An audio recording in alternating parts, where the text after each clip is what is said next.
Shelly attack. Kimi, kinumpis ka nga ba ang cellphone ni Paulo dahil nagselos?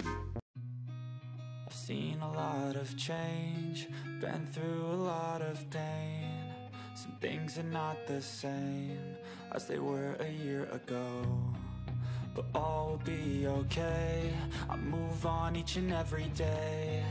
The past.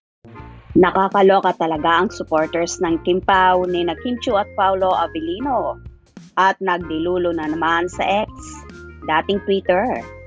Nakakatuwa kasi si Paulo Avellino kung saan nag-tweet siya ng #AskPao kung saan nakipagbardagulan nga ang magaling na aktor sa kanyang mga tagahanga at maraming ang questions ang mga fans na nireplyan ng aktor. Hanggang sa nakita ito ni Kim at nakisali rin ang dalaga sa naging palitan na yon between Paulo at mga fanay ng tanong at sagot.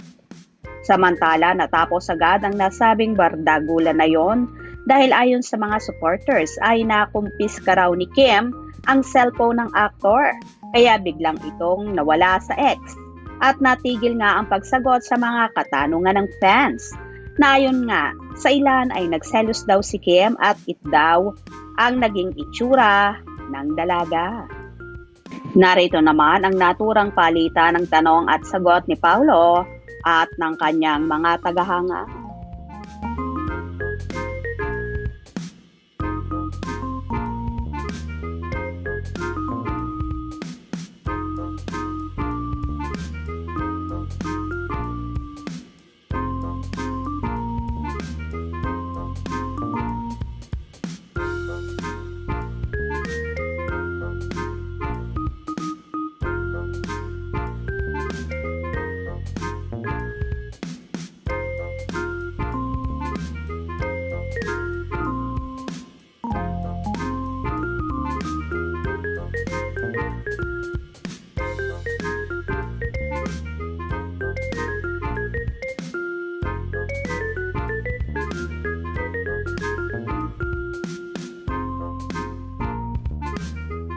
Anyway, tawang-tawa naman ang ilang netizens sa naturang kaganapan na yon at cute nga sila sa dalawa na talaga aakalain mo na naglalaro lamang.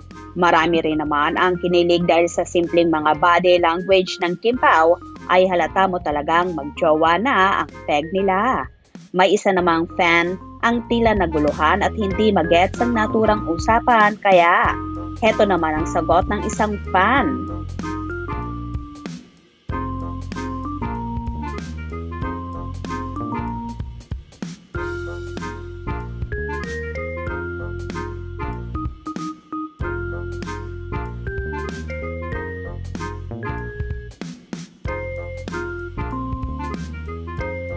Hulala, totoo kaya nga pang nagselo si Kimi kaya nakumpis ka ang cellphone ng aktor?